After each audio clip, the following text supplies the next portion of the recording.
يسعد لي صباحكم يا حلوين، صباح النور والسرور مع بقبي عابر الزهور، لأحلى رند تحلوات، لأحلى متابعات وفيات، لأحلى أخوات في الدنيا أكل.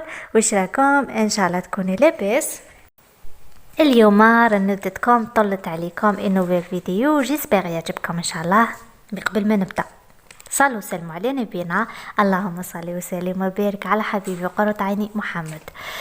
ثاني حاجة ما تنسيوش بلا ما نوصيكم كالعادة والعوايد، كثروا لي من اللايك، بارطاج مع حبيباتكم اصحاباتكم باش تعمل فايدة وباش تكبر عائلتنا، عائلة رنوتة الصيفية. نزيد نكسركم لسانكم، روحوا كليكيو على هذاك الجرس كليكيو عليه باش يوصلكم كل جديد.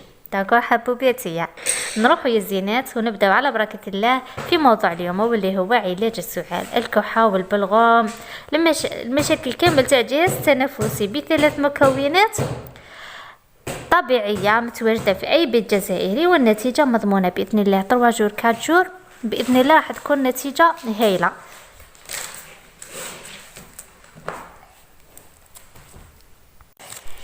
هذه المكونات هي عبارة عن مضاد حيوي طبيعي راح تغنيك على الدواوات هذوك اللي فيهم مواد حافظة واللي يزيدوا علينا هم على هم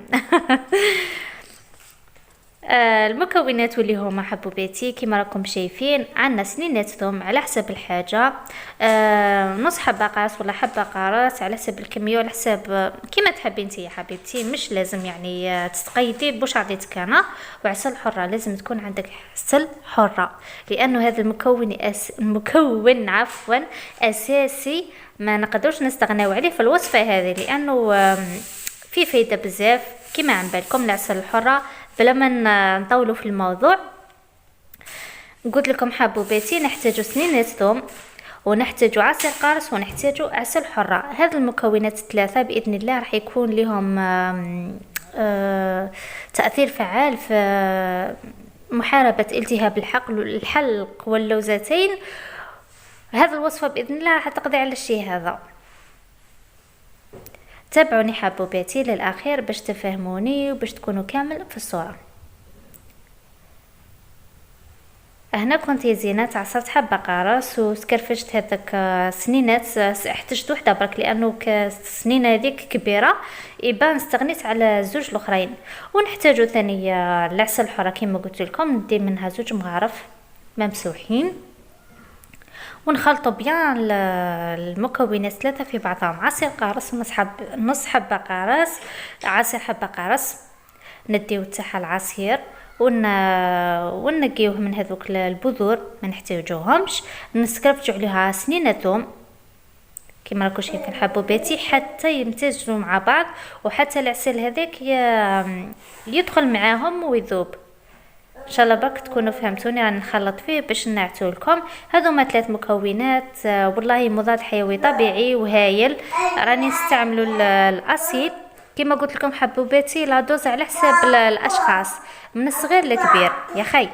كما الولاد صغار نعطيوهم مغرفه صباح عريق، مغرفه صغيره، يعني نقول مغرفه صغيره، والكبار طبعا مغرفه كبيره، لانه ما ياثرش علينا الثوم فيه شويه ماده حارقه هكذا تاثر على الولاد الصغار. يبان نديروا لهم ملعقه صغيره. الفونيفيتي وشويه الحرقه هذيك تاع الثوم، لانها عندها هي بطبيعه الحال عندها الدور تاعها. يا ربي كيف حنوصلها لكم؟ تحرق هذيك الانف اللوزه اللي متواجده في الحلق واللوزتين. فهمتوني حبوباتي؟ ان شاء الله باك تكونوا معايا في الصوره، لانه ما لقيتش كيف نوصلكم ميساج. ومنتصف النهار طبعا وقبل النوم نعطيوها لهم ملعقه صغيره، نهضر على الولاد الصغار، والكبار ملعقه كبيره. وطبعا ما ناكلوا من وراها، ما نشربوا الماء. هذه هي. كما عم بالكم يا زينات، الجو راهو متبدل، مرات سخون مرات بارد، مي لا بليبار راه بارد، لانه كانوا تكهنوا وقالوا باللي صنع شتا بارد، وصح جا بارد منه بصح. والمرض راهو يتنقل، وعم بالكم نفسوا الهواء في بعضها هكذا، الناس راهي تمرض. حنايا ماذا بينا نلجؤوا لحوايج طبيعيه كيما هذو، نداويو رواحنا به يعني ما يتفاقمش الوضع ونعودوا في السبيطارات نطايشوا والدواوات، وراكم عم بالكم. هذه هي حبوباتي، جربوا هذه الوصفة بإذن الله فعالة، في 3 أيام 4 أيام راح تعطيك نتيجة مذهلة بإذن الله، والشفاء من الله تعالى. احنا مجرد أسباب فقط. كما قلت لكم حبوباتي، جربوها وردوا لي الخبر وادعيوا لي إن شاء الله. هذه هي، كان هذا لا فيديو تاع اليوم حبوباتي، ان شاء الله ما نكونش كسرت لكم لسانكم، نحب نفيدكم حاجه فادتني انا جربتها انا، نحب نفيد بها حبوباتي. نتمنى لكم يوم سعيد، اتهلاو لي فرحتكم، ديروا في بالكم ديما باللي رنودتكم تشتيكم وتموت عليكم. الى ذلك الحين استودعكم الله الذي لا تضيع ودائعه، في ودائع الرحمن، في امان الله. يلا سلام في الختام.